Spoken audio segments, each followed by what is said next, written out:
solution, the first two leading terms, we've actually come up with two quantities, this d naught, which I call it the intrinsic length scale. There's a very good question from one of your colleagues that I think you might have not spotted. This definition of d naught goes out of the window the moment you have a crack. Now, why? Because K2 and K1, I got the same units for a crack. So lambda 1 and lambda 2 are the same. So if you look at that exponent, 1 over lambda 1 minus lambda 2 goes 1 over 0 goes to infinity. So this definition of d naught makes perfect sense for any notch angle apart from when you actually are in a crack. And in fact, where this definition becomes actually inappropriate.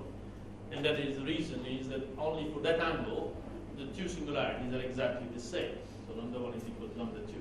And in fact, for those cases, the definition that I've given you is actually a very indeterminate definition. So the plastic front can be treated as you usually do for a crack, and this definition doesn't really work.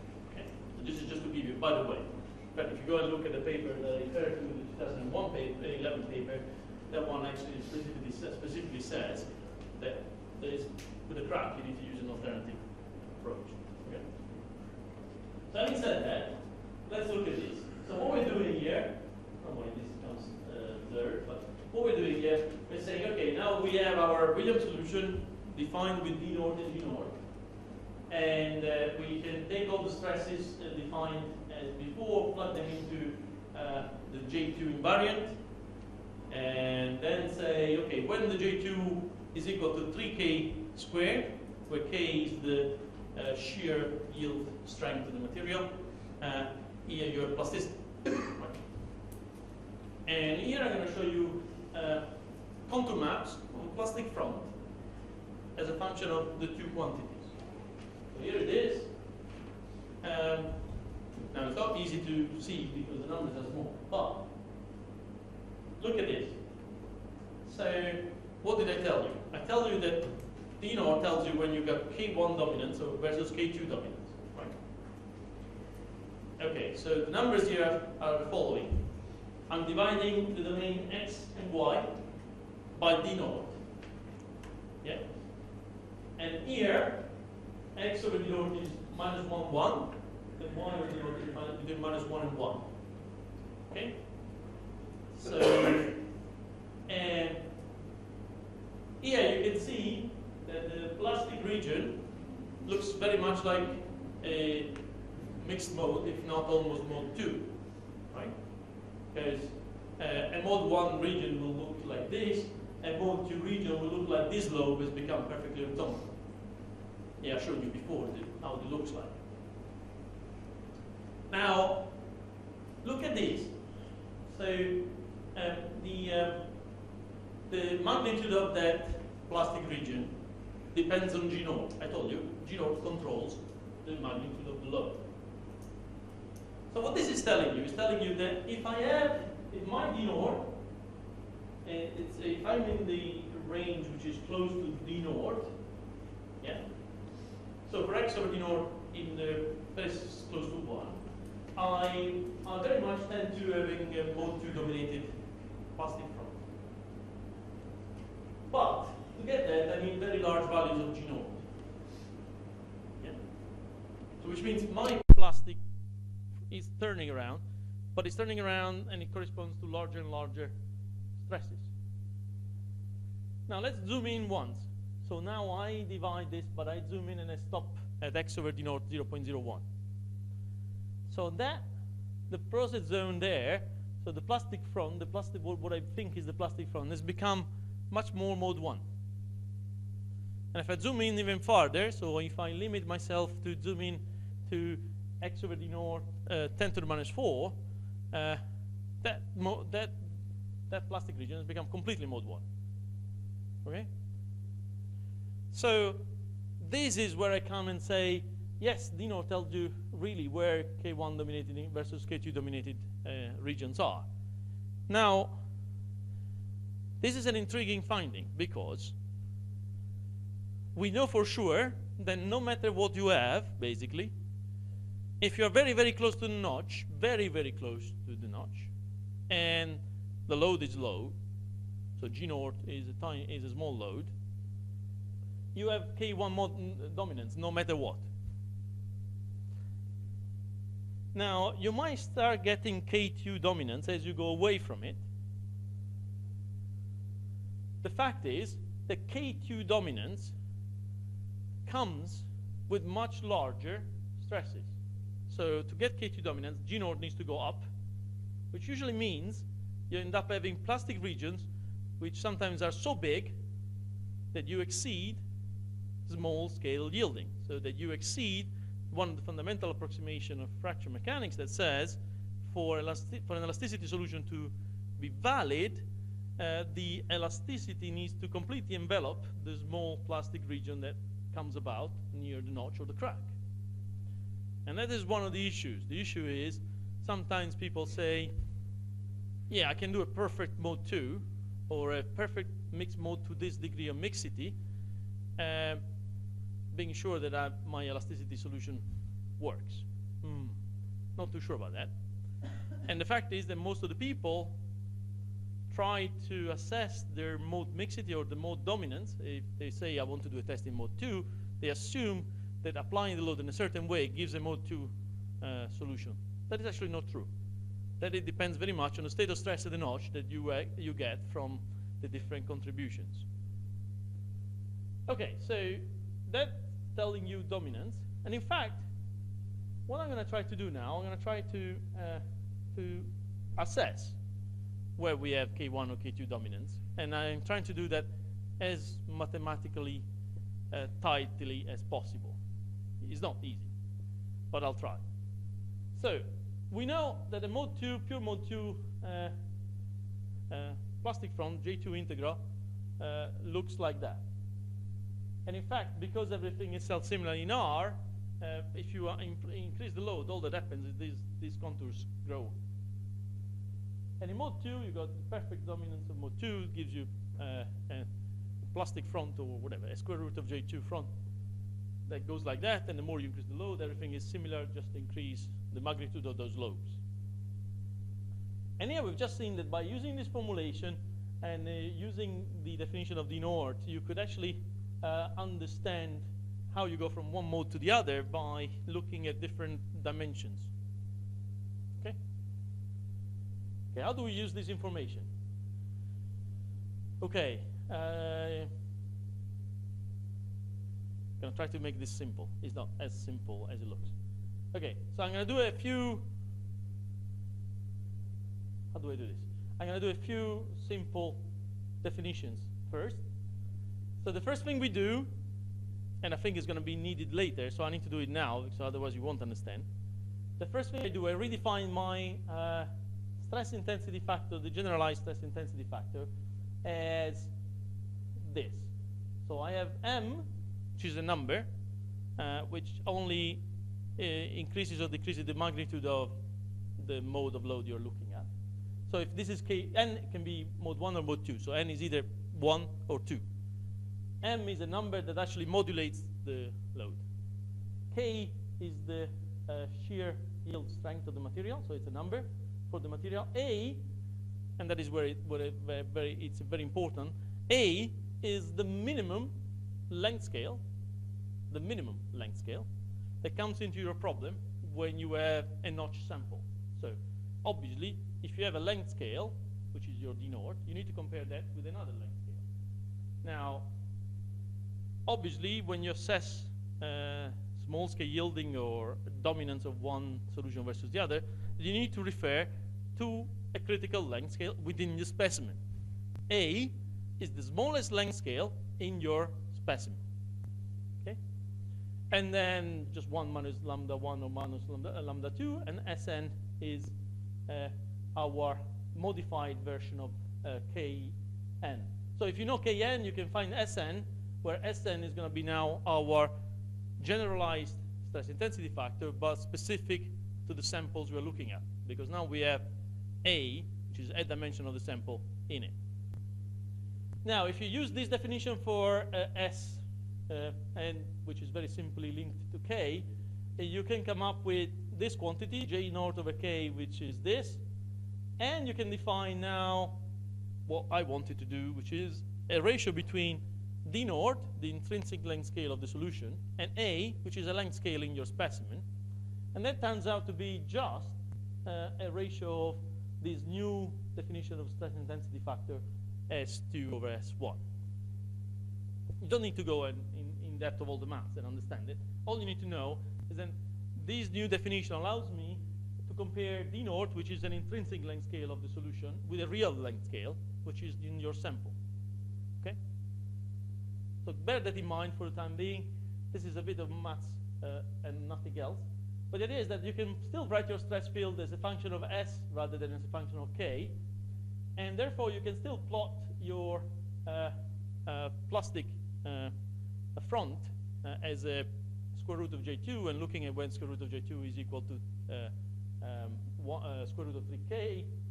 And that's how it looks like. So usually, when you plot one of these, I've shown you the contours before, your plastic front looks like this. If you are in mode mixity, there are two lobes, and usually you have what I call the first lobe with the plastic radius, which is smaller than the second plastic lobe, which is identified by another radius.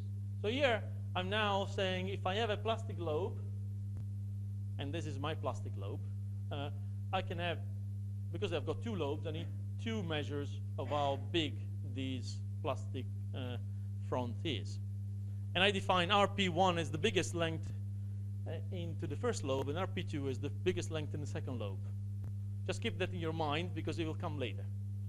But the idea is that, okay, you know, you have a lobe, you can define this, you have the full solution. How do we do? Now, the first thing you want to do is to say, okay, here is my lobe. Yeah? How do I know if that looks more like mode 1 or more like mode 2? For a certain problem, what you need to do is you just take the mode 1 part of the solution and you try to compare the mode 1 part of the solution with the full solution. And the idea is that you can do that in a simple way if you're almost thinking of unwrapping these lobes onto a plane. So imagine what I'm doing. I'm saying I fix myself at theta 0, and then I go from minus alpha to plus alpha, and I track in space the dimension of RP, this dimension of the lobe. And what I do, say for example, I take 2 alpha equal to 70, and what I do, I can compare my plastic lobe. So if I've unwrapped my plastic lobe, so I'm looking at the distance between that curve you've seen from the tip. And that gives you this gray line here. And this is the solution that you get for if I just track my plastic radius if I have only mode 1. Okay? And I can do the same for the mode 2. Now, obviously, how good of a match is my solution to mode 1 or mode 2? Well, I don't know. I need to compare the two. So I need to come up with a way to compare the two. So the mathematical, most refined way we found to do this is the following. We use a correlation coefficient. So we're saying we're looking at the two solutions, and we define our correlation coefficient as you do with the general correlation coefficient. It's called the Pearson's product moment correlation coefficient. So what you do, in simple terms, you take the covariance, so you take the values of RP, you take the covariance of the two values, and you divide it by the product of the standard deviation of the two. So really is a definition of a correlation function that you can use for any correlation, whatever you're trying to correlate. And then we're saying, So if I want a certain correlation, so basically this one is an example of a 0.7 correlation. So that's saying my plastic front correlates to a mode 1 plastic front with 0.7 correlation, which means 70%, I'm 70% there, basically. It means I'm more or less within the mode 1, 70% in. If I wanted a 95% correlation, I will need to tighten my comparison quite a lot. Yeah? And if I want if I limit to 50% correlation, well, anything looks within 50%, more or less. So the idea is that that's exactly what you come up with. You do this for tons of angles, tons of parameters, blah, blah, blah, and you come up with something like this. So for a correlation in mode 1 to be 0.7, yeah, I need to have at least 0.7 or higher. I need to have, therefore, to be in mode 1, yeah, I need to have my ratio between G naught and K to be below, or in this case, with that specific notch, it's below 0.25. Yeah. And for my correlation to be better than 0.7 in mode 2, I need to have my G naught over K bigger than 1.28. In the middle, I got mixed mode. Now, obviously, as I said before, if I tighten my correlation to say I want 0.8 correlation, if I wanted 0.8 correlation, I will need to restrict my limit to mode 1 to a lower value here, and I will come up with a restriction, and I need to go to G naught over K to a mode 2 larger than what I showed there.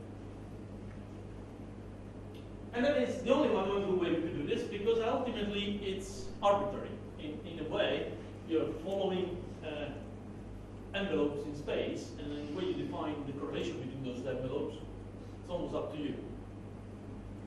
Okay, so if we've done that, this is for another angle, for example, again, you'll find that your positive correlation again can identify mode 1, mode 2, and mode mixity for different correlations. Now, so to summarize this, we now have that G naught over K determines not only the size of the process term, it also tells you where you're going to have a correlation so that you're mainly mode 1 and mode 2. Yeah, up to a certain correlation that we've defined in a certain way. So, so mode mixity really is determined by that. And in fact, a conclusion would be that once you've chosen your notch angle, once you know what your material is, once you know where your K is, so these depends on your material. This depends on your material, that is your notch. So then you can modulate this by increasing the load, let's say. And so basically it says that once you've decided what your correlation that you are happy with is, say 0.7 in this case, then you know you can define where you're in mode 1, where you're in mode 2, where you're in mode next. Okay. So for any value of rho 1 and rho 2, say your correlation went from mode 1 and mode 2, you have a specific value of G naught over K that gives you that correlation. So you can replot this in a useful way. This one is not in your slides, but don't worry, I thought that a few slides to go slower, otherwise they go too far and too fast. So what happens, you can then plot a general thing. You can say, for a given angle of my notch, and for a given G naught over K, I know where I'm perfectly correlated with mode 1, where I'm perfectly correlated with mode 2, and where I'm in mixed mode.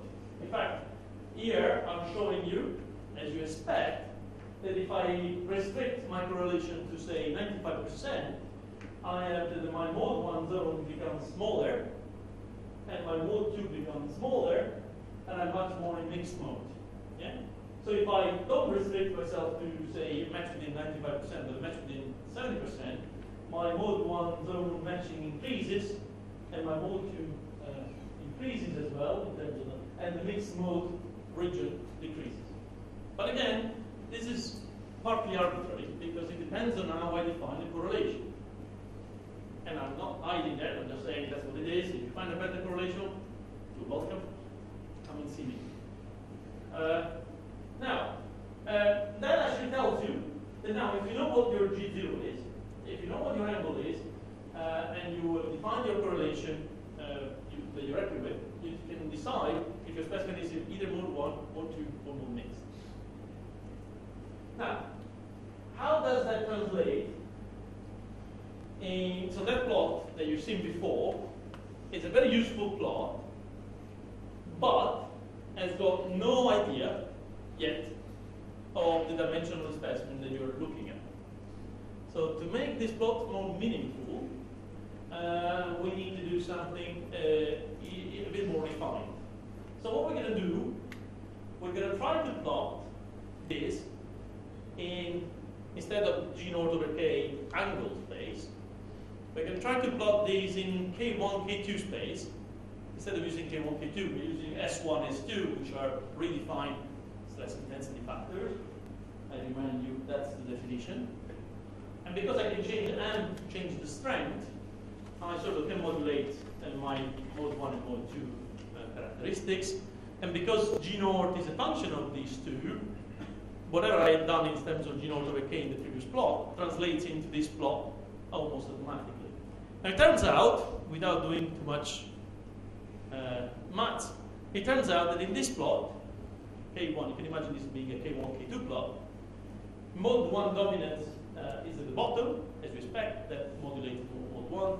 Mode 2 dominance is at the top in that corner, and everything in the middle is mixed mode. So that means, again, if I restrict myself to have a very good correlation with mode 1, I have a very tiny region of mode 1 dominance, and the same for mode 2, I've got a very tiny region of mode 2 dominance. But if I don't restrict myself too much and I say I want to have a correlation within 70%, my mode 1 region dominance is all of that, my mode 2 region dominance is all of that, and I'm mixed in the middle. Yeah? So now I have a way to say if I have mode 1, mode 2, or mode mixed, up to a certain point, up to a certain correlation that I've defined. Well, that's not the full story, because that actually just tells me which mode is dominating, but it doesn't tell me anything about small scale yielding. It doesn't tell me if by pushing the load up, I actually now got a plastic region so big that my small scale yielding is gone out of the window. So obviously we need to check if we are still within small scale yielding, and therefore we need to use the same plot here to come up with small scale yielding. Now, before we do that, I'm just going to show you how these plots vary for different things. So here is the same plot as before. Here I'm changing the correlation coefficient with a certain angle. And here I'm just showing you how, with the same correlation coefficient 0.9, the angle varies this. So basically now I'm fixing the correlation coefficient to 0.9, and I'm saying, what's the effect of the angle change on this? The effect of the angle is not very much. The effect of the angle is not very much. I mean, if you had, say, if this is 270, if you go to 330, you extend your mode 2 a bit, because you're getting closer to a cracking path. And you reduce your mode 1 a bit. Yeah? But the angle change is not as dramatic as you can think. And all you're doing here, by going, you're changing almost 60 degrees into alpha, and you are just seeing some small changes in your mode dominant zones. That's because, yes, you are changing your angle, but yes, you are still in the region of the plot where mode 1 is still swamps mode 2 significantly. Yeah? So that's what is happening. Okay, so let's go to the small scale yielding issue. How many of you know a definition of small scale yielding? Any volunteers? Yeah, go on. E stress is equal to 0. Say it again? E stress is equal to 0. E stress is equal to D stress is equal to 0. Right. So which in practical terms translates into what? S is right. No, but what I'm saying is, for small scale yielding to be true, what is that needs to be right? You need to have that your process zone, your plastic zone, is what? Is much smaller than the field in which the solution dominates. Yeah? Basically. Okay, so here, remember what I had? I had the two lobes. I had RP1 and RP2, which describe the two lobes, the plastic radius of the plastic zone. Now, if you plot that, those lobes, and the plastic size for both RP1 and RP2 as a function of S1 and S2 on the same plot as before, you end up that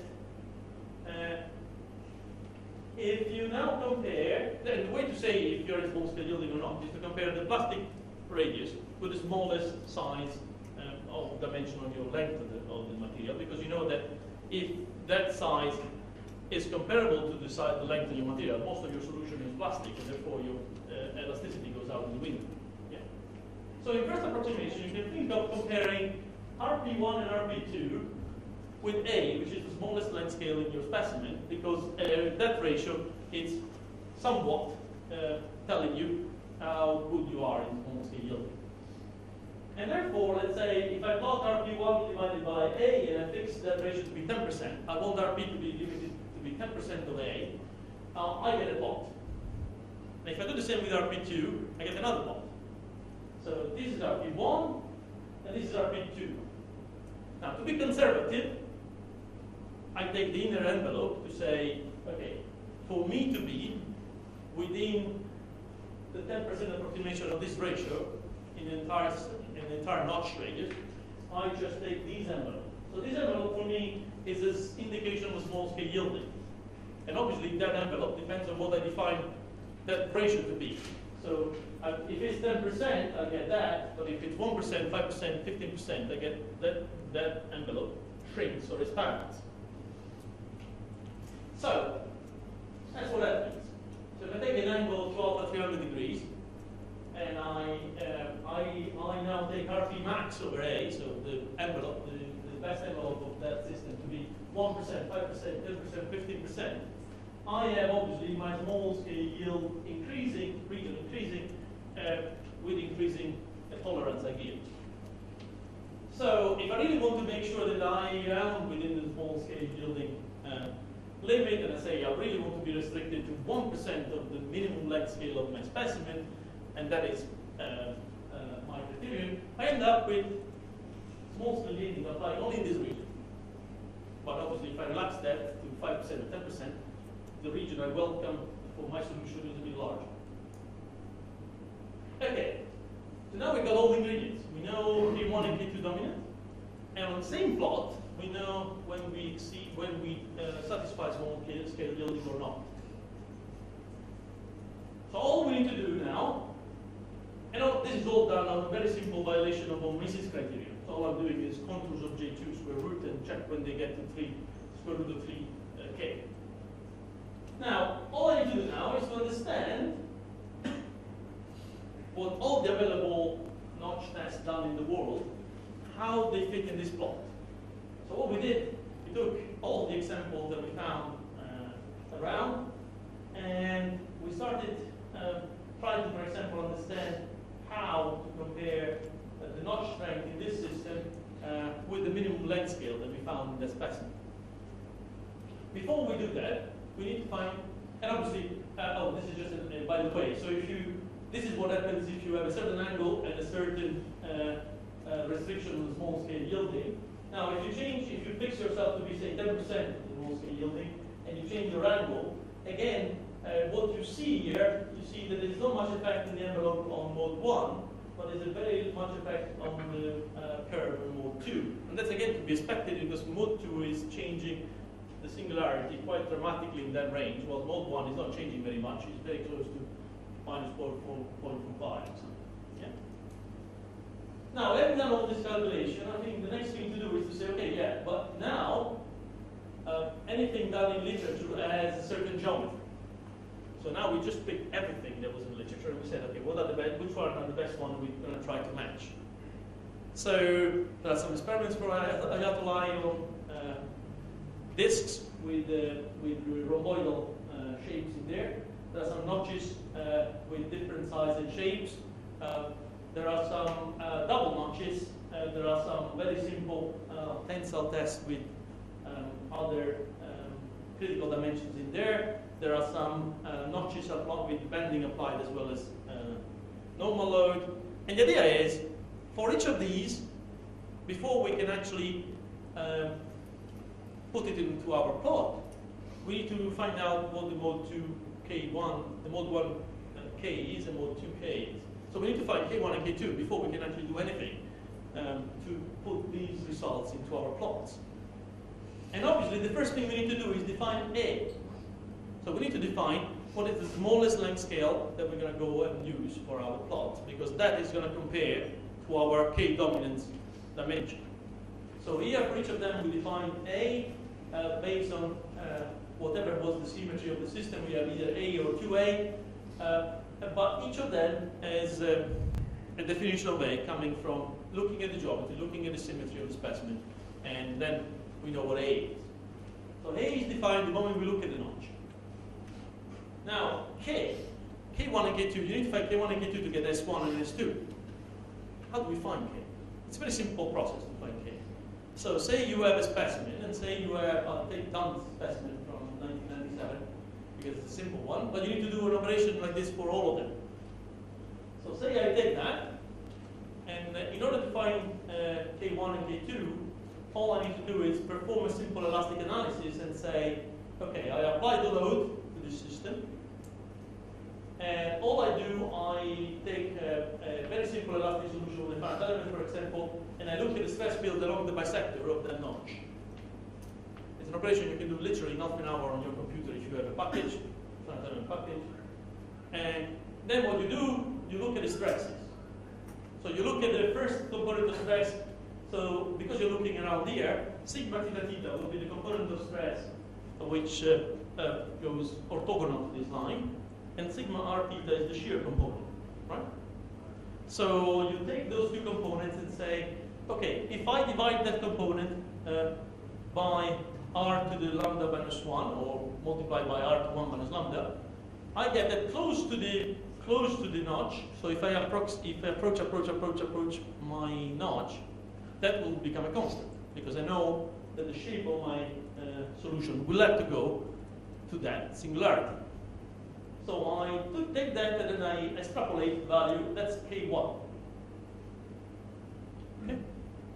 I do the same with the sigma r theta, because that's my shear component, the mode 2 component. And again, because I know it goes to this value, I can go closer and closer to 0. Obviously, I don't even need a great resolution. All I need is to get the trend of that function, and then once I close to the edge, extrapolate. Yeah? So you don't need super elements to get your K1. All you need is a few elements near the notch root to get your stresses. And here you get K2. And K1 in this case is 0.16, and K2 is 0.28. That is that specific sample, that specific loading condition. That's how you get it. So it's finding K1 and K2 is a very simple operation. People say, oh, it's very difficult. No. You do this, you just do an elastic analysis using a very simple finite element package, extrapolate the value to the notch along the bisector. Done. Okay? And then, now you can do it. Now you have MS1, MS2, because you have K, A, and K1 and K2. And obviously M is a modulating variable. You can actually find out how these specimens sit in your master curve of MS1 versus MS2.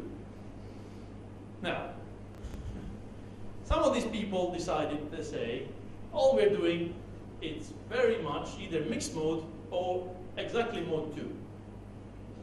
Turns out, not really. Some of them are very much mode 1 tests, even if they applied a load in a combined mode 1 and mode 2 fashion. Turns out that due to the strength of the singularities and so on and so forth, some of the tests that they thought were going to be in mode 2 or mixed mode actually are mode 1. And are mode 1 or mixed mode rather than being mode 2 or mixed mode. Some of those that they were thought to be in the full range are in the full range, but those in mode 2 are actually a much smaller set of those that people thought were in mode 2. And again, you end up with most of these plots. For example, you've got the setup plot, the one from Priel, that are basically mode 1, and with a tiny bit of mode 2, mixed mode dominance at some point. And the issue is, you can also say how good your small scale yielding is. Now, look at this. Remember what I told you. You could achieve mode 2 dominance. But to achieve mode 2 dominance, sometimes you don't stay within your small scale yielding. Typical example. Ayatollah's test. Look at this. They are mode 2. You managed to do mode 2. But they are beyond 15% correlation with small scale yielding. So actually, this specimen is so plastic near the tip that, yes, you are mode 2, but your elastic solution is gone out of the wind. So, this plot really tells you that if you want to design a test that gives you a mode 1 dominance versus a mode 2 dominance or mode mixity, the best way to do it is to look at all of these problems intrinsically going down to the stress field near the notch and design your experiment so that you go wherever you want to be. So now you can actually use this plot to design your experiment to say, I want to be perfectly mode 1. So all you do, you just sit yourself there and get the load so that you sit there and the geometry and so on. If I want to do perfect mode 2, you need to be careful because if you do perfect mode 2, the risk is that whenever you are perfect mode 2, apart from some cases, you go beyond your small scale limitation. And I think that's the message I wanted to send you. And sometimes, obviously, now these were plots where that dot you see there was found looking at the K1 and the K2 that caused failure in the specimen. So these are really telling you if you apply these set of loads, you get failure at that point. And you can also start looking at the reason why the failure occurred. Is there really a failure coming from the fact that you arrived at the critical strength of the material and therefore you got critical fracture, or is it something more due to plastic evolution within the material? So you can start looking at these as an overall picture. Now, I've said a lot about this. I think it needs to sink in. But the idea is that we've got now a general plot to tell you where you are if you're doing a notch sample test. And in fact, if you go back to the other way of showing it, this is a much more intuitive way of showing it. But obviously it doesn't have as lost information about the size of the sample in the process, as I said before. But you can definitely tell that if you look at all the series of tests done, Severin, Priel, Ayatollah, and Kim, these will tell you none of these, as you are in mode 2. None is really in mode 2. I've removed those that are actually really excessive in terms of correlation. Yeah, some of them are, if you relax your correlation with mode 2, as we did. I forgot to say that the correlation I was using here, it's a very, it goes from 0.95 to 0.7. So you end up with some of them being, yes, just on the verge of mode 2, but depends very much on what you think your correlation is. So this is the full picture I wanted to show, and now this is the summary. Most of the tests are within 5% of small scale yielding, which is good news. I mean, really, if you're trying to test brittle fracture, you need to start, and then you're using elasticity, you need to make sure your small scale yielding hypothesis is valid. So most of the test turns out to be within 5%.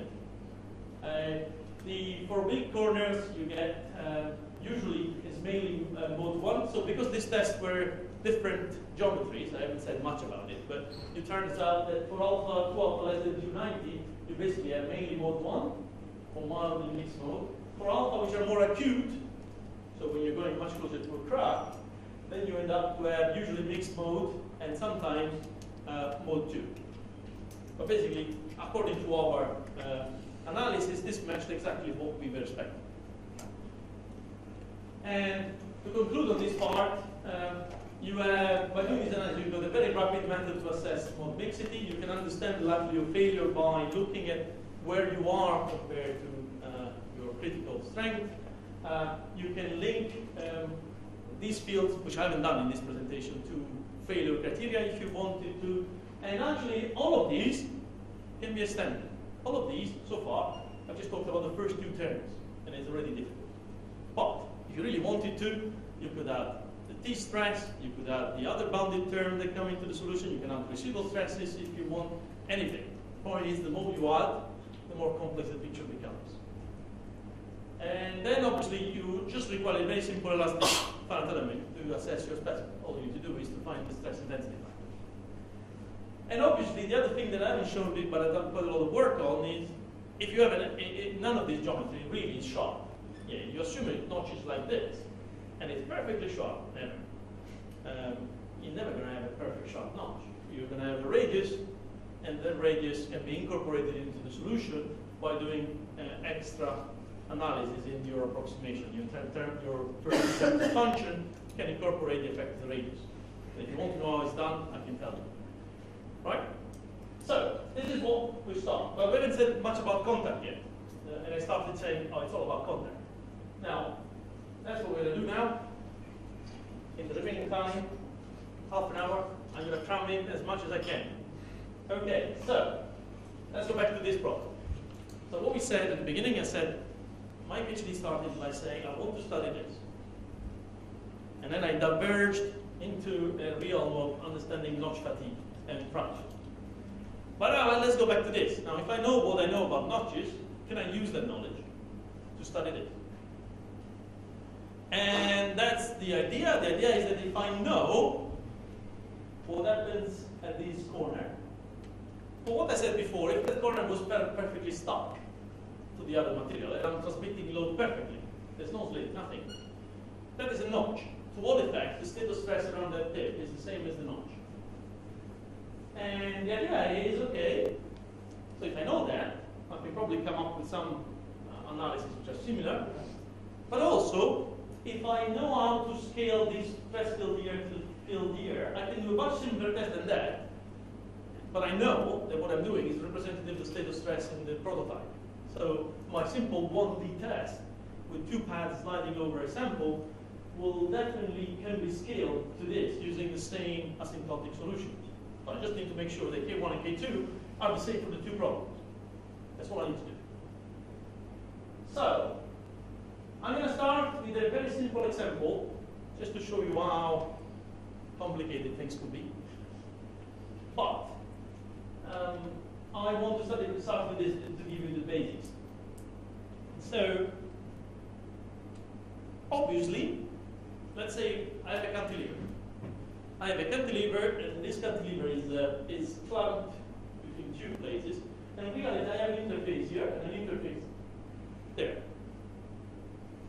And to start with, I say there's no interface. The two materials are continuous, perfectly matched. And glue them perfectly. And what happens in this corner, obviously, is exactly what would happen in this corner with notch. Fine. Not only I know the state of stress here if I apply a certain load, because I could do that, but I can use my elastic solution to check for violation. So I can find my stresses here, right? And so therefore I know what condition will enforce those two surfaces to be perfectly matched. I need to have that the state of stress there is such that this corner doesn't open, or the shear between here doesn't exceed the friction between the two materials. So not only I know the state of stress, assuming everything is stuck, I could also check for violation. I can use Williams solution to say, well, okay, if I assume everything is stuck, when will this violate my condition that everything is stuck? So all I need to do is really write the solution along this interface rather than writing the solution along this interface. And all that takes is to replace the angle theta in my f functions to minus pi over 4. You know, my function was k1 r to the lambda 1 minus 1 multiplied by f1 theta. that theta becomes minus pi divided by 4, and I have my solution instead of along the bisector, I have my solution along this line. So I have my three components of stress along that line. Following? Well, if I can do that, and I do that, as I said, very simply, I just look at this. Now, the first thing I know, if I have a 90 degrees, my lambda 1 is that, my lambda 2 is that. Now, if I take my solution at pi divided by 4 minus pi divided by 4, depending on how you're looking at it, I end up with having what I call Q and P. Now, Q and P are, for me, and in contact analysis is the standard way of saying, P is the contact pressure, is the component which is orthogonal to this surface. Q is the shear component, is the component which is tangential to it. Yeah? So I can write those down, and I can say that the only way for this thing to be really stuck in 90 degrees is for the coefficient of friction to be bigger than 0.543. Because if it wasn't, there will be a region in my solution where Q is bigger than F coefficient of friction by P, which means my solution will not be valid. The system is not stuck. Up to a point, it will slip. I'll be clearer in a second. But it is that I can use the solution not only to say I know the state of stress, I also know when my hypothesis is wrong.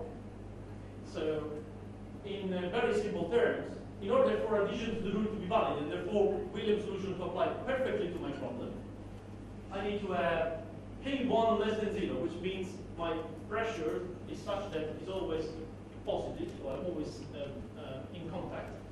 And I need to have the coefficient of friction bigger than that, which means there's no slip. Because otherwise, in some point in the surface, I'm going to have slip, and therefore my solution, assuming everything is stuck, is wrong. Long story short, if you did this for different angles, you can find what that critical value of friction is. So it turns out that, again, this time I'm plotting phi as being the opening angle of the pad, because it's easier, because you want to define when you do your experiment, you want to define the angle of the pad rather than the total angle. But anyway, it turns out that at 90 degrees, as I said, the limit coefficient is 0.53. If your angle is bigger, now it's actually much more likely that it's stuck. In fact, you need a lower friction to make these two surfaces to be always stuck. But if the angle becomes smaller, so if you actually go with an angle which is less than 90 degrees, the coefficient of friction you need to enforce that there's no slip, it's actually getting bigger and bigger. So in fact, if you go below 50 degrees in this opening angle, you start getting coefficient of friction that are required for the two surfaces to be perfectly stuck, that are prohibitively up, above 1. Materials rarely have friction coefficient above 1. So that can be done. Again, it comes just from the ratio of these two components of stress along that line. And again, all you need to do a finite element to solve the problem that you're studying to get K1 and K2. I'm not going to go into the details, but basically, what you do in the cantilever experiments is you apply F, and you apply T, you apply N, all separately. And for each of them, you find K1 and K2. And here, well, instead of A, I'm using D, but D is the minimum length scale here. So you come up with numbers, and they come out straight from your finite element. So you can write your full solution straight from the finite element, just like we did before with the notch sample. It's the same thing. And therefore, you can study, in principle, what will happen to your problem in different conditions. So here I've got different scenarios. You can have three things that happen to that corner. One is that you're lucky, everything is stuck. Well, therefore, notch solution is fine, you're happy. And therefore, everything, including the entire state of stress along that contact, can be studied with the Williams solution in the first approximation. Then you can have a situation in which, yes, K1 is still negative, therefore you're still in contact, but at some point along the contact, the shear stress exceeds the maximum frictional resistance that you have, and therefore you have some slip. And slips in quantum mechanics usually is identified with a couple of arrows. Sorry. The third case, unfortunately for us, is where everything goes out of the window because K1 becomes positive, and that implies that there is separation in the corner. And the moment you separated that corner, your Williams solution, it's completely wrong. But from just looking at the Williams solution, you can tell when this is going to happen. So what do? Okay. So first of all, for a given set of loads, you can then come up into your solution. You look at your K1, and the full contact condition is ensured for a certain, and you can actually plot. If I have Q and M, where Q and M are the loads I'm applying in one direction, and the bending moment I'm applying to the cantilever beam, there is a combination of them that gives me full contact, and a combination above which I got separation. So the first thing you can literally do, once you've done your calibration on K1 and K2, you can go into your solution and say, when do I have K1 less than 0? And because K1 is, can be expressed as the loading directly, you know directly in this plot, when you are in contact, when you are separating. If you are separating, you need to do something else. But if you're in contact, you can say quite a lot. Now, if you're in contact, unfortunately, you can be either completely stuck, or there could be some slip happening near the corner. Right. And again, if you change the load, if you do a specific load set, I'm changing the load here, the same curve can be done with different conditions. To cut a long story short, basically, you can always get full contact versus separation. Now, the second term is what happens when you have slip. So if you are in the contact condition, A1 is less than 0, and F is less than this value, so 90 degrees is 0.543, what happens? Now, don't worry about the math too much, just listen to me. All you're doing, if you do the solution along this line, as I've shown you before, so if you use minus pi divided by 4 in your theta angle, you can rewrite your P and Q being your normal and shear contribution along this line, as I said. And you can sort of rewrite this almost as being a new set of solution where you change your functions so that you describe the solution along that line. So your K1 and K2 become K1 0 and K2 0. Nothing really changes. The fact is, you're now describing what happens along this interface rather than what happens along this bisector. Now, for this specific problem, we know lambda 1 and lambda 2. You can find K1 north and K2 north as a function of K1 and K2. They are just numerical functions. You're just rotating it. And you can find explicitly this function G1 and G2. So, if we have that definition, you can plot, say, okay, so say now this is the length along, from 0 is where you're in the corner, and this is going inside from the corner onwards. Yeah? Here, if Q is bigger than minus FP, you have slip. Okay? So the solution tells you that if in this particular situation, well, I put some numbers in, I don't remember what, but and F is 0.22, so less than 0.543, I have that from the edge of the contact up to this point, C0, Williams solution will tell me there should be slip. And then beyond that, you're stuck. Now, obviously, this solution is not the real solution of the problem. This is a solution that tells me if Williams solution were to be right, which isn't, I have that the slip length is this, it's C0, and you can calculate it from Williams solution directly. Now, that's where things get complicated. If you wanted to find the right solution to the problem, the right solution is more complicated. And that, don't worry about this slide, that comes from you solving a real problem, which allows for slip.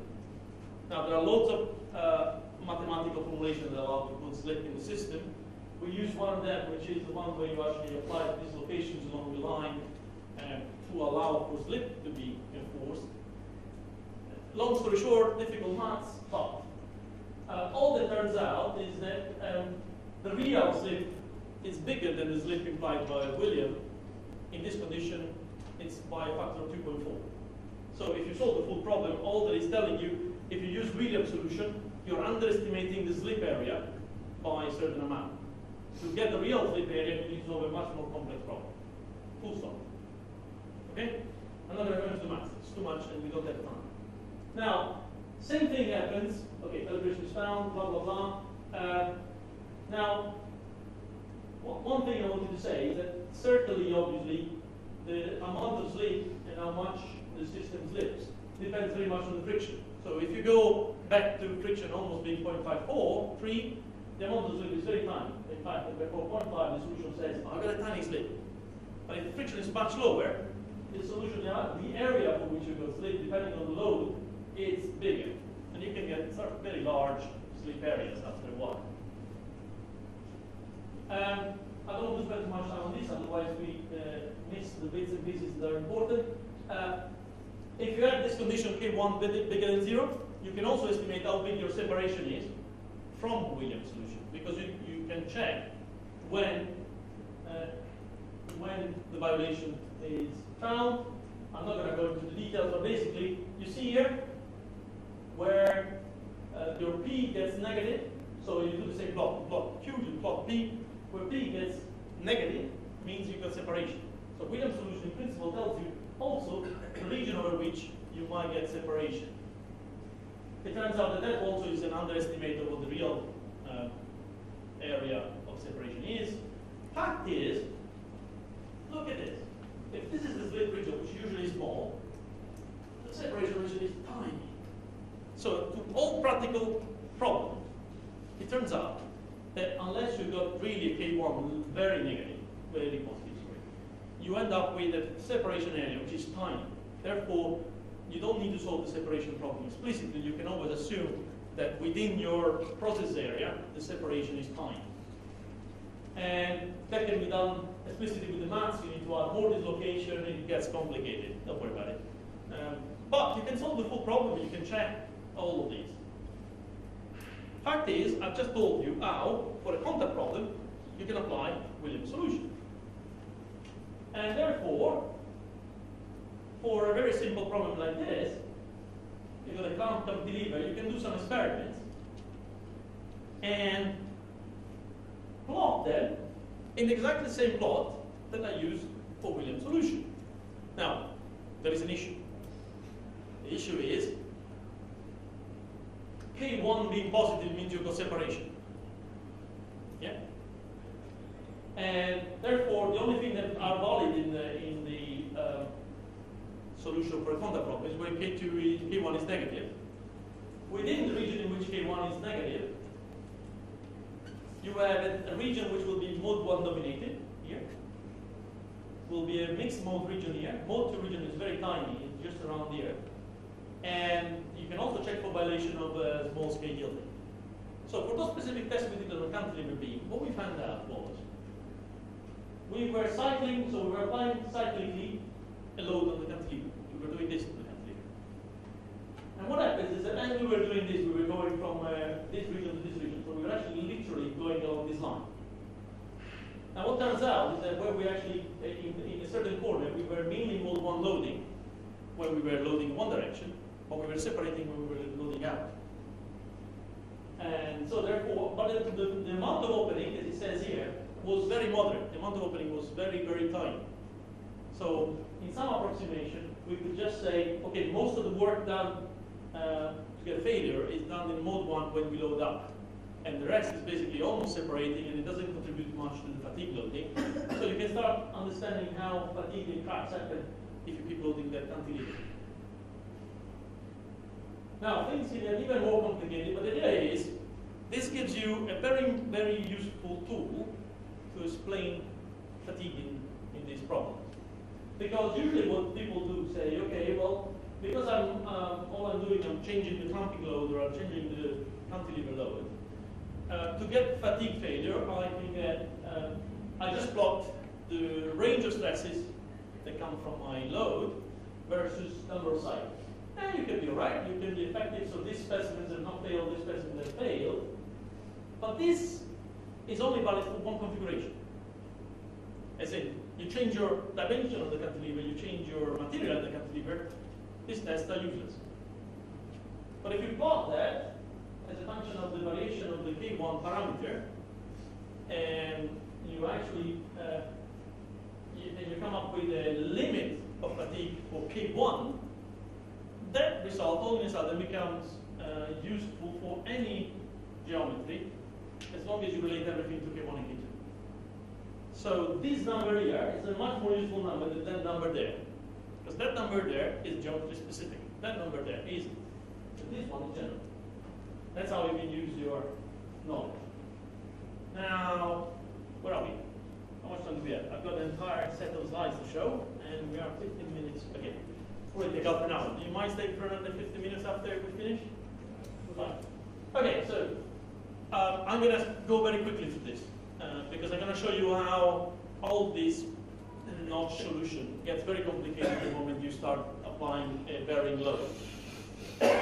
So say now we're doing a fretting test where I take my punch and I start sliding up and down, up and down, up and down. So I apply normal load, but then I also move and vibrate my tangential load. So that corresponds, say, if I have P in my normal load being constant, then I start oscillating my Q load. That means that what I'm doing, I'm really changing the state of stress in this corner and in this corner cyclically. Okay? So I don't just load like I do in a notch test and until it breaks. I'm loading, but also changing the state of stress as I go, like I was doing in the cantilever beam before. Now, for this problem, all you need to do to understand, you can do the same principle and same thing we've done to understand K dominance as before. And the same thing that I've done for the cantilever beam applies here.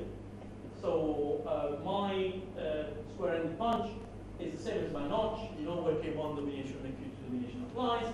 Literally what you're doing in terms of K1 domination and K2 domination is the same as before, but instead of looking at things along the bisector of the notch, we're looking at things along the interface. So this, everything I said still applies. And in fact, you can even look in a contact problem, how big the process zone is along this interface. So you can actually plot the amount of plastic, the plastic radius, xp if you want, versus G naught of a K, where G naught is a function of the load you're applying. So in reality, what happens here, you can quantify the amount of plastic, the extent of plasticity along your interface, and you can compare the amount of plasticity versus, for example, the amount of slip, or the amount of whatever stress is that you have. So you can actually say when you are within the small scale yielding, just as well as we were doing before. Now, to do the calibration, same story. Because we're treating this as a notch, there's no difference between the calibration of this problem and the calibration of that problem. So you calibrate this solution because you're using Williams, just as you had the perfect interface here. So the calibration to solve a contact problem becomes the same as the calibration you do for a notch problem. So the K1 and K2 here come straight from the solution of this problem. And in fact, imagine now you're applying remote load to stretch the specimen, and then you're applying compressive load, and you're applying tangential stretch. If you wanted the calibration of K1 and K2 for all of these applied loads, all you need to do is solve three different sets of finite elements, in one in which you apply P naught, one in which you apply Q naught, and one in which you apply sigma naught. And each of them will give you some calibration factor for K1 and K2. Okay? Okay, so now, so again, the story gets complicated, but again, just like we did before for the cantilever problem, here you know that if you have a certain coefficient of friction and a certain punch, you will know that in one corner, for example, you will be sticking only if you have a fracture coefficient above a certain value. There will be slip. If you go below that value, there will be separation here. That is in one corner. Remember, when you're pushing it, one corner will behave in one way, one corner will behave in the other way. So one corner in this case will be separated, let's say, whilst the other one, because you're pushing, so this one, say, is the one that you're pushing forward. This one will always be stuck, or for very low value friction, it will slip. So the two corners of this problem, imagine you have corner A and corner B, will see different stresses as you move. But we know that the cracks always start in this corner, so obviously what happens to these corners, it must be important. So, and in reality you can come up with very fancy plots, like this one.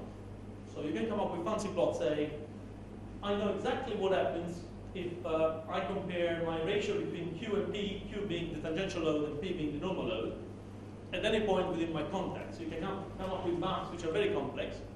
But basically, this is the map saying, if I have a friction bigger than 543, I have addition in most of the region. And then if I go at certain higher value of Q, I could have slip only in interior points. And I could get interior slip and separation on the other side, on one of the sides, only in very specific small region of loading. If I'm below that value, all I can get is slip at the interface on one of the corners. Now I'll very quickly skip through all of this, because it shows each of the area how you can identify.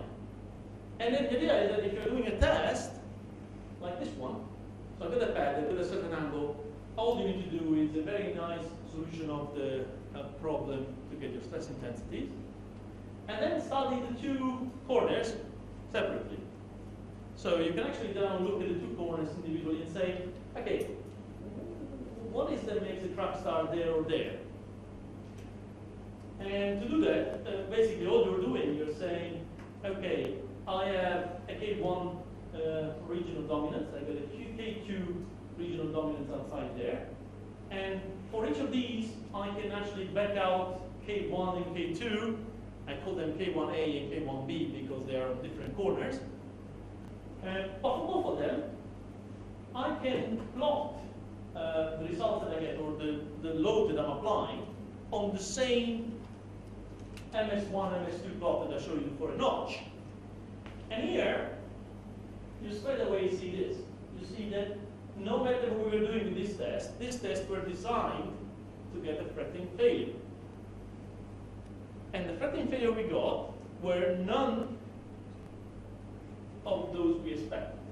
Now the problem was that we designed these samples at these tests without thinking about the implication of what happened to the corner. So when we designed this test, we thought we were always going to work here. We were going to work in mode 1 mainly, and we were going to work in mode 1 with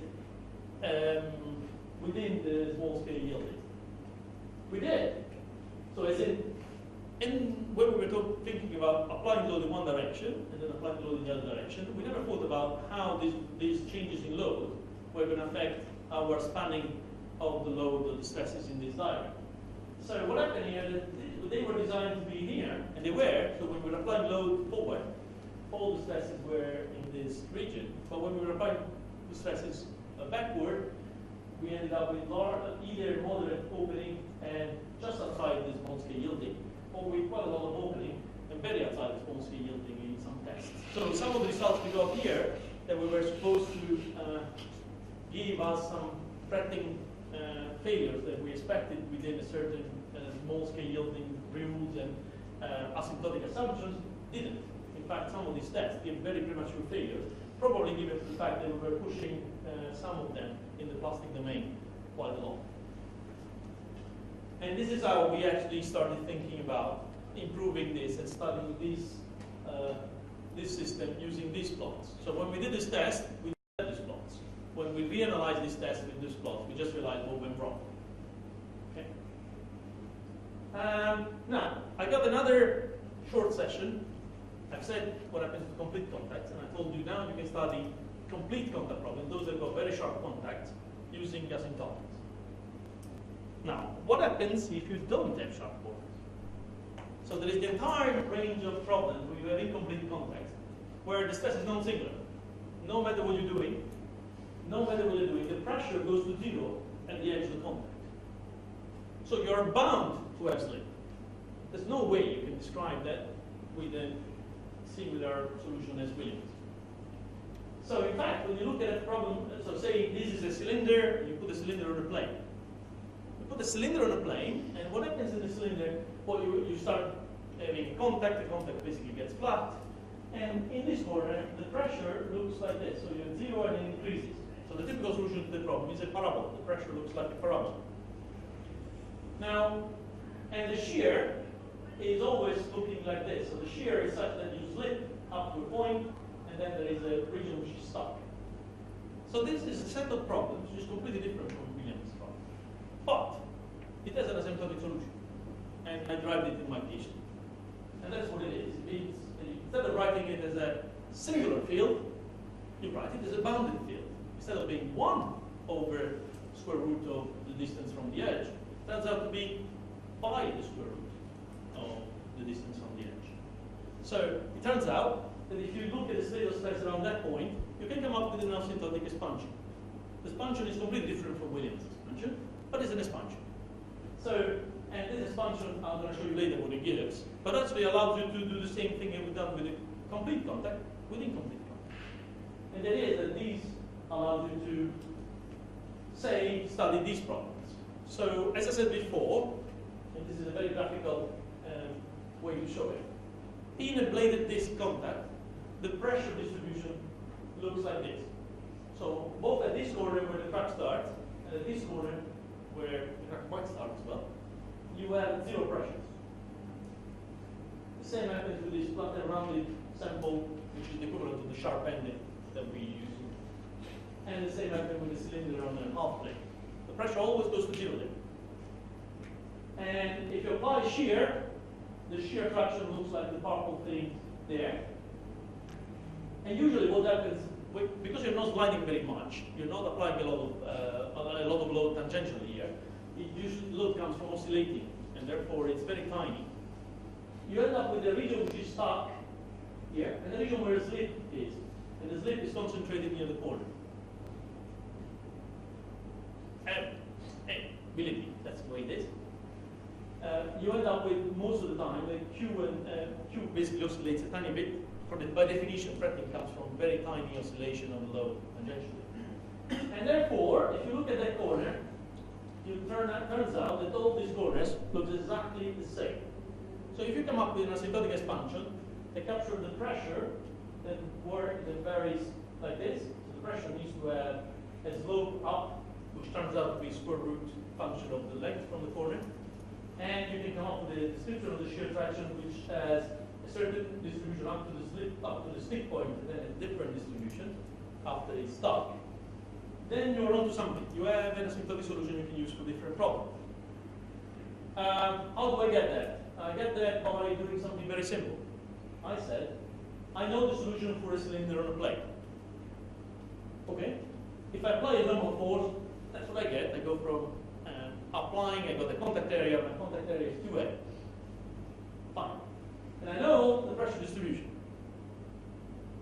So, if I have my pressure distribution, that's the value. If I apply tangential forces, I also have my shear stress, I can write it in closed form. It's a certain function up to where you stop, and then there's a different function when you are stopped in the middle. And you can write that, so that's your shear traction distribution you have in this problem. And you can write that in closed form from both for the stick region and the slip region. And it comes up to be a simple function. It's a superposition of 2 parameters. Okay? Then you come with that, then you can actually even find the ratio between C and A, which is the ratio between the stick and the total contact area. So I know the solution for a problem that is my prototypical problem of any incomplete contact. So what do I need to do to get the solution for any problem by just focusing on the corner? I just need to focus on the corner. So what do I do? So what would you do if you wanted to focus on the corner? You make all the other dimensions become massive. Yeah? So imagine now I take this problem and I make my 2A become massive. That's what I did. I took this problem and say, okay, I need for A and C to go to infinity, while my D region, my region in between A and C, stays the same. That's what I did. I actually kept D constant, and I increased the size of the sponge until I got what I think is the asymptotic solution to that problem. Turns out that that solution exists. So you're going to have a stick region that goes to infinity. The slip region is defined as D.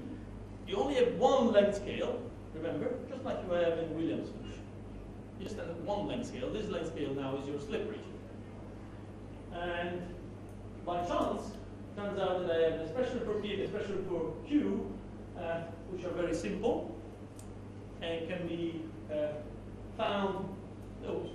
Can be found very easily. So P, the pressure described in the corner, is just a stress intensity factor for normal contact multiplied by the square root of T or S, whatever you want to decide your coordinate is along this line. And Q of T is actually comes up to be this component here. It's one of the components of the shear comes up to be singular. So the component that contributes to this decreasing trend in Q is a singular component. And the superposition of the singular and non-singular solution is what gives me the full solution. I'm not going to go into the maths, you can go and read it if you like. But the idea is I have a full description of what happens here. And in fact, it turns out that if I apply my asymptotic solution to the problem, and I zoom into this problem, or this problem, this is a tilted punch that in this corner has a bounded behavior, just as well as the others. So it turns out that if I apply the asymptotic solution and compare it to my full solution, the two of them match almost perfectly up to when you go far away from the contact, where the other side starts being important. But my asymptotic solution for this region matches to the dot everything in the real solution. So, and you can do this, and again, I'm not going to spend much time on it, you can do that also if you cycle the load. If you cycle the load, a full cyclic solution for an inertial problem looks a bit like this. The stress is changing time according to those lines. I'm not going to go very much into details, but the asymptotic solution allows you to follow this trend. So near the corner, you can write an asymptotic solution that follows the change in your slip region in the cyclic stress. And therefore, I can apply my asymptotic solution to study fretting, to study things that change in time. And you can look at the displacement in closed form, you can look at everything in closed form. Because it's an asymptotic solution, just like Williams, you can write the stresses, the displacement, and everything in closed form. So this is how the slip region expands in that area in time.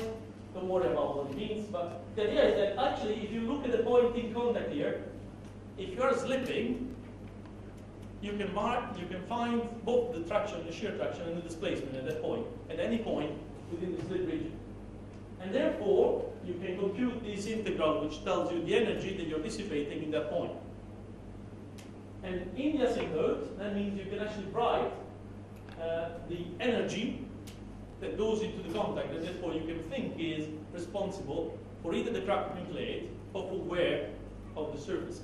So it's the energy, the work you're doing in that contact that is causing damage. So therefore you can use the asymptotic solution here to come up with an idea of if your contact will fail or not, based on asymptotic expansion. And that's what we did. So again, don't worry about the scales and what it is. The first thing we did exactly what we did with the notch. We looked at the literature, all the experimental results we did, and we did similar plots, although they don't look exactly the same. It's the same concept. Here is a series of tests in the literature. And we looked at a series of tests, and if you are below this line, everything is elastic and your asymptotic solution applies. If you're above that line, it's plastic. Forget about it. Small scale yielding is not good. And we found that, in fact, some of these things were done were only the plastic regime. Forget about the elastic dynamics. But some of these that we had done, especially the one I had done, were very close to being elastic. In fact, some of them were going plastic, and I didn't know this. But you could analyze these results, basically use the asymptotic solution. And turns out that if you plot those that you can plot using asymptotic solutions, just looking at the remote stress that we're applying, this is a plot where here I'm just plotting the remote stress I'm applying to the specimen versus the fatigue limit. And they got failures all over the place. All the specimens failed. And this specimen failed the same stress as this one, they didn't fail.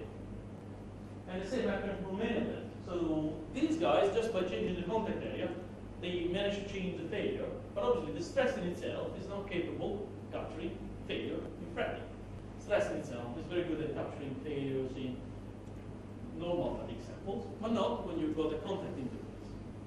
If you use your asymptotic analysis and you plot the same numbers using delta kt, which is the same as delta k2 that I showed you in notches, you end up with having a perfect split, at least, between those that fail, and those that don't fail.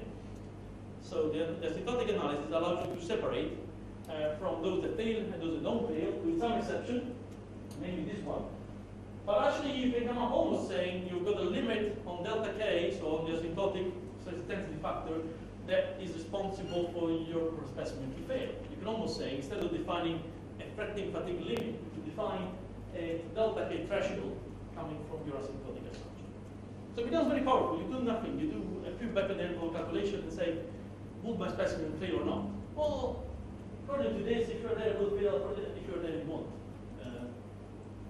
But it's certainly, if you try to do the same with the stresses, you'll be all over the place. You will not know. You will just say, what load do I need to apply to get it fail? I don't know. It depends on the geometry, depends on everything else.